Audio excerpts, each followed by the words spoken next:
പൗലൂസ് പോയിട്ട് പണത്തിന്റെ വിവരം ഒന്നും അറിയിച്ചില്ലല്ലോ. ഇരിയാൻ അവിടം വരെ ഒന്ന് പോയേച്ചു വന്നു. എന്നേക്കാൾ അവന്റെ പെങ്ങളെ കെട്ടിച്ചയക്കണം എന്നുള്ള വിചാരം അവനുണ്ട്. യുവനാഥ ചേട്ടനെയും കണ്ടില്ലല്ലോ. ചെറുക്കന് മറ്റന്നാ പണം കൊടുക്കാന്നല്ലേ ഏറ്റിരിക്കുന്നേ. നോക്കിക്കോ, നാളെ വൈകുന്നേരം മുമ്പായിട്ട് അവൻ പണവും കൊണ്ട് ഇവിടെ വരും. ഇതാ ഇതിന് 25,000 രൂപയുണ്ട്. കണക്കിലുള്ളതല്ല. അതൊക്കെ പറ, വല്ലരും കേട്ടാൽ മതി. ഇക്കാലത്ത് ആരെങ്കിലും വിശ്വസിക്കാൻ നോക്കുമോ പൗലോസെ? അയ്യോ, വിശ്വസിക്കാൻ ഒക്കില്ല. പക്ഷേ പൗലോസെ ഞങ്ങൾ അങ്ങനെയല്ല വിചാരിച്ചിരിക്കുന്നത്.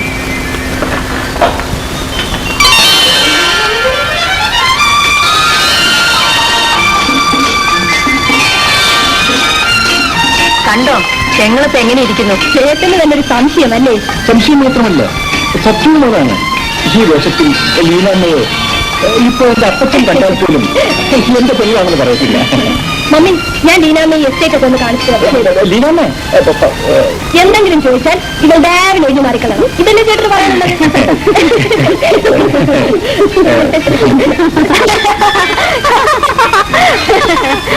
ലീനാമ്മേ, എന്താ ഇങ്ങ് വരൂ, ഒരു കാര്യം പറയാം. അപ്പോ വീട്ടിൽ പോകുന്നതിനെ കുറിച്ച് അപ്പച്ചൻ എന്താ എഴുതേണ്ടത്? ഈ പെങ്ങളെ വെറുതെ വിടത്തില്ലല്ലോ ഒരു ചേട്ടൻ.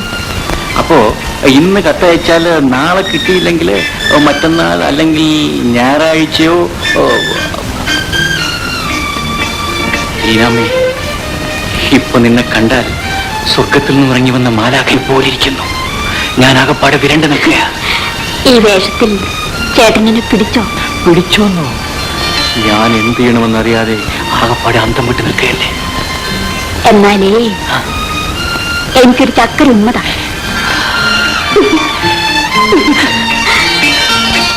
സ്വകാര്യം മതി, ഇങ്ങോട്ടൊന്ന് വിട്ടേക്കണം. അല്ല, അത് വ്യക്തമായിട്ട് എഴുതുന്നുണ്ട്. അത് ഇന്ന് ഞാൻ എല്ലാം എഴുതും. അപ്പച്ചന് കാര്യമായിട്ട് തന്നെ എഴുതും.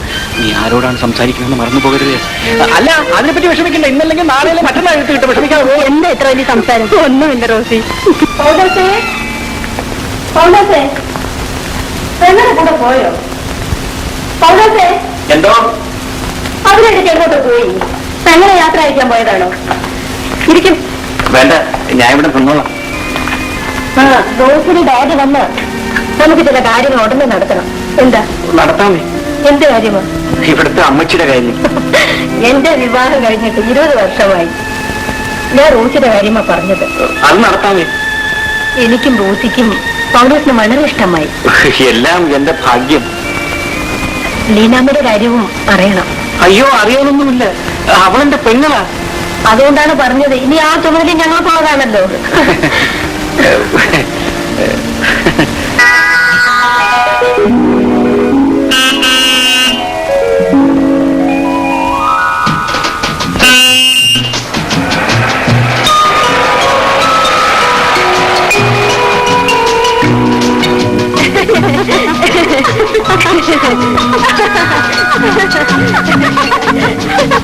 എന്താ തലമുക്കെ കൊള്ളാമോ?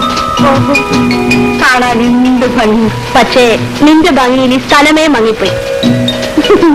ലീനാമയെ കെട്ടുന്നവൻ പരമഭാഗ്യവാനാ. അപ്പോൾ തോസിയെ കെട്ടുന്ന സ്വർഗത്തിൽ നിന്ന് വരുന്ന ആളായിരിക്കും. ആട്ടെ, ലീനാമ ആരെങ്കിലും സ്നേഹിച്ചിട്ടുണ്ടോ? പറയടി കല്ലി. ഉണ്ട്. ആരാ? ആള് കൊള്ളാമോ? ഓഹോ, കാണാൻ നല്ല ചേലുള്ളവരാ. പൗലോസിയത്തിനെ പോലെ സുന്ദരനാണോ? എന്നാൽ നമ്മുടെ 2 പേരുടെ വിവാഹവും ഒരുമിച്ച് നടത്താൻ ഞാൻ മമ്മിയോട് പറയാം.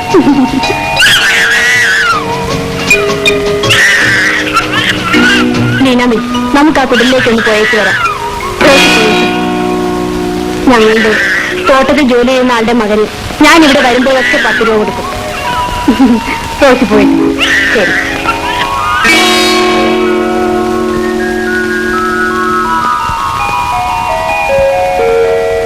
ചേട്ടൻ ഇവിടെ വിളിച്ചിരിക്കുകയാണ്. ഈ ഒളിച്ചുകളി നമ്മൾ എത്ര നാളിങ്ങനെ നീട്ടിക്കൊണ്ടുപോകും? ഇതിന് പോകുമ്പോഴേ വേണ്ടേ? ചേട്ടൻ പറയുന്നത് പോലെ ഞാൻ കേൾക്കാം. ഞാൻ നിന്നെ വീട്ടിൽ കൊണ്ടുവന്ന് വിടാം. അതെനിക്കറിയാം. ചേട്ടനും റോസിനും കല്യാണം നടക്കാൻ പോവാണെന്ന് മംഗളാവിൽ എല്ലാവരും പറയുന്നു. നമ്മൾ ആങ്ങളെയും പെങ്ങളുമെന്നല്ലേ അവർ പറയുന്നത്? അത് സത്യമാണ്. അങ്ങനെ ഓരോ കാര്യം സാധിക്കാൻ വേണ്ടി നമ്മളിങ്ങനെ ഓരോന്ന് പറഞ്ഞു വിടും. പിന്നെ ഇങ്ങനെ പോയാൽ ഇതിന്റെ അവസാനം എവിടാ ചേട്ടാ? ദൈവത്തിന് മാത്രം അറിയാം. പക്ഷെ ഒരു ദിവസം എല്ലാം പൊട്ടിത്തെറിക്കും. അപ്പൊ ആരൊക്കെ ശേഷിക്കുമെന്ന് കണ്ടറിയാം. ഞാൻ കാരണം ചേട്ടൻ ഒരാപത്തും വരുത്തുകയില്ല. ഞാൻ എവിടെയെങ്കിലും പോയിക്കൊള്ളാം. കരയാതില്ല.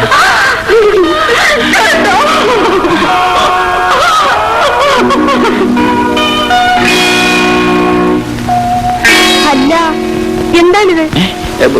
കണ്ണിൽ പൊടി വീണു. നോക്കട്ടെ,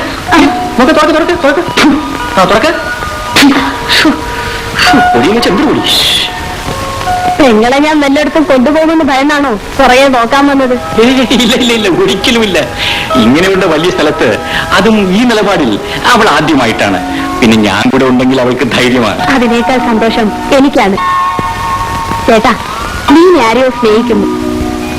അയാൾക്ക് തന്നെ അവളെ കെട്ടിക്കൊടുക്കണം. റോസി പറഞ്ഞാൽ റെഡി, സമ്മതിച്ചു. അപ്പീലുണ്ടോ? അല്ല, പെങ്ങൾ പിണങ്ങിപ്പോയാണോ? ചേച്ചി, നമ്മുടെ ഈ രംഗം കണ്ട് വഴിമാറി തരികയാണ്. ഓ,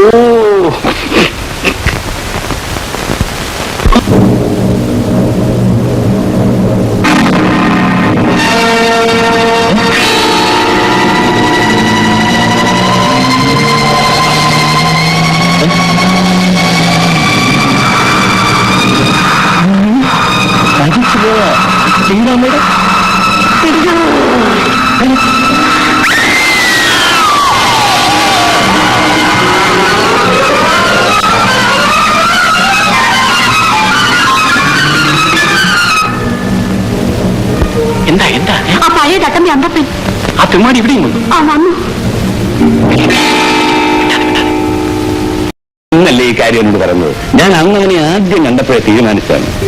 അവനൊരു നല്ല ചെറുപ്പക്കാരനാണ്. ഞങ്ങൾക്കൊരു മോളല്ലേ ഉള്ളൂ. അവൾക്കും പൗലോസിനെ വലിയ ഇഷ്ടമാണ്. ആ, എന്നാലേ അവളുടെ ഡാഡിക്കും ഇഷ്ടമാണ്. റോസിയുടെ ഡാഡി യാത്ര കഴിഞ്ഞ് വന്നതിന് ശേഷം ഒരു പ്രധാന കാര്യം പറയാനുണ്ടെന്ന് ഞാൻ പൗലോസിനോട് പറഞ്ഞിട്ടുണ്ട്. ഓഹോ, അപ്പൊ എന്നെ അറിയിക്കാതെ മമ്മി മകൾക്കും മരുമോനും വാക്ക് കൊടുത്തു അല്ലേ? എന്നാലേ നിങ്ങളെ ആരെ അറിയിക്കാതെ ഞാൻ ഈ കല്യാണം തീരുമാനിക്കും, നടത്തും. Hello daddy. Hello dear. നമസ്കാരം മുതലാളി. നമസ്കാരം. Hello mister Paulose, how are you? ഇതാണ് പൗലോസിന്റെ പെങ്ങൾ. ഓ, ഐ സീ. പൗലോസിന്റെ സഹോദരിയാണല്ലേ? മുതലാളി കണ്ടോടനെ അവൾ പേടിച്ചു പോയി. അതാണ് ഒന്നും മിണ്ടാത്തവർ. ലീന, പേടിക്കണ്ട. ഇന്ന് മുതൽ നീ എന്റെ ഒരു മകളാണ്. കൊള്ളാം. റോസി അവളെ തറ നിർത്താതെ നടത്തുവാണ്. നല്ല ആളുകളെ അവൾ കണ്ടാൽ അറിയാം. കേട്ടലീനമ്മേ, നിന്റെ ചേട്ടനെ ഞാൻ ഇഷ്ടപ്പെടാൻ കാരണം അറിയാവൂ? അവന്റെ ആത്മാർത്ഥയും സത്യസന്ധയും മാത്രമാണ്. അല്ലേ പൗലോസേ? അല്ല, മുതലാളി പറയുന്ന വിശ്വാസം എന്നും നിലനിർത്താൻ കഴിയുമോ എന്നാണ് ഞാൻ ഭയപ്പെടുന്നത്. പൗലോസ് കൊണ്ട് ഭയപ്പെടുന്നു. കള്ളന്മാരും ദുഷ്ടന്മാരും മാത്രം ഭയപ്പെടാ പോരെ? സത്യസന്ധയും ആത്മാർത്ഥയുള്ള പൗലോസിന് ഭയപ്പെടണം. അതും ശരിയാണ് മുതലാളി. പൗലോസ് വരണം. ഇരിക്കണം മിസ്റ്റർ പൗലോസ്. വേണ്ട മുതലാളി, ഞാനിവിടെ നിന്നോളാം. ഇനി നാം തമ്മിൽ ഇങ്ങനെയുള്ള മര്യാദയൊന്നും വേണ്ട. ഇതാ, come on. നാളെ മുതൽ എന്റെ മോട്ടോർ കമ്പനിയുടെയും എസ്റ്റേറ്റുകളുടെയും എല്ലാ ഭരണ ചുമതലകളും നിങ്ങളെ ഏൽപ്പിക്കാൻ പോവുകയാണ്. ഇത്രയും വലിയ ചുമതല ഏറ്റെടുക്കാനുള്ള ഭാഗ്യമോ കഴിവോ എനിക്കുണ്ടോ മുതലാളി? ഞാനൊരു സാധാരണക്കാരനാണ്. മിസ്റ്റർ പൗലോസ്, ഞാനും ഒരു സാധാരണക്കാരനായിരുന്നു. എന്റെ ആത്മാർത്ഥമായ പരിശ്രമവും സത്യസന്ധതയും മാത്രമാണ് എന്നെ ഈ നിലയിൽ എത്തിച്ചത്. മുതലാളി പറഞ്ഞാൽ അതനുസരിക്കുന്നത് എന്റെ കടമയാണ്. ഞാൻ ഒന്ന് സത്യം പറയാമല്ലോ, എന്റെ മകൾക്ക് നിങ്ങളെ ഇഷ്ടമാണ്. ഞങ്ങൾക്കും ആ കാര്യത്തിൽ തൃപ്തിയാണ്. ആ മോട്ടാർ മുതലാളിയുടെ മോളെ കല്യാണം കഴിച്ച ഈ ലക്ഷപ്രഭുവാകും. അതുമാത്രം എന്റെ പെങ്ങൾക്ക് 10,000 or 5,000 സ്ത്രീധനം കൊടുത്ത് നല്ല ഒന്നാമതൊരു ചെറുക്കനെ കൊണ്ട് കെട്ടിക്കുകയും ചെയ്യാം. മിസ്റ്റർ പൗലോസ്, എന്താണ് ഇത്ര വലിയ ആലോചന? ഞാൻ സ്വപ്നം കാണുകയാണ്. ഒരിക്കലുമല്ല. നിങ്ങൾക്ക് എന്താവശ്യമുണ്ടോ എന്നോട് ചോദിക്കാം. മുതലാളി, എനിക്ക് ഒരേ ഒരു സഹായം ചെയ്യണം. പറയണം. ജീവിതത്തിൽ വന്ന ഒരു കടപ്പാട് തീർക്കാനുള്ള 6,000 രൂപ എനിക്ക് തന്ന സഹായം. ഇത്രയേ ഉള്ളൂ. കണ്ടോ?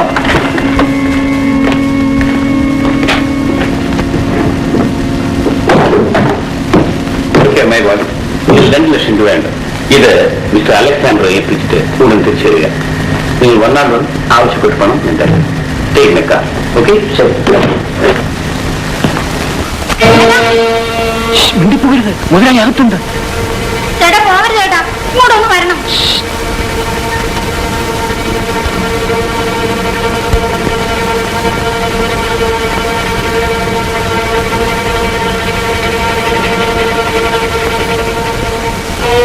നിനക്ക് ബുദ്ധിയുണ്ടോ?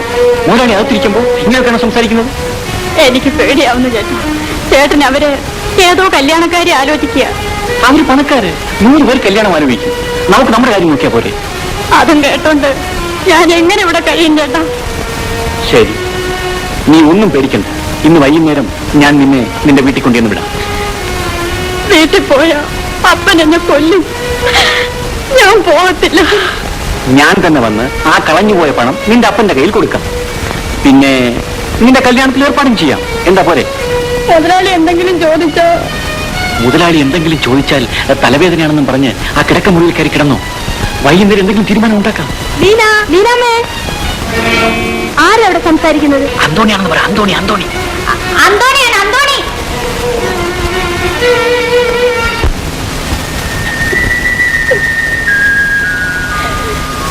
എന്റെ മാതാവേ, ഇനി എന്തൊക്കെയാണ് ഇവിടെ നടക്കാൻ പോകുന്നത്?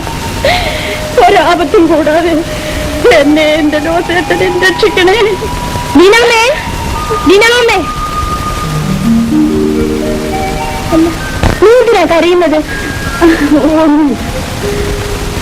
ചേട്ടൻ മഴ കുറഞ്ഞ വീട്ടിൽ പോകാൻ വേണ്ടി. ചേട്ടനല്ലാതെ എനിക്ക് വീടുമില്ല, നാടുമില്ല.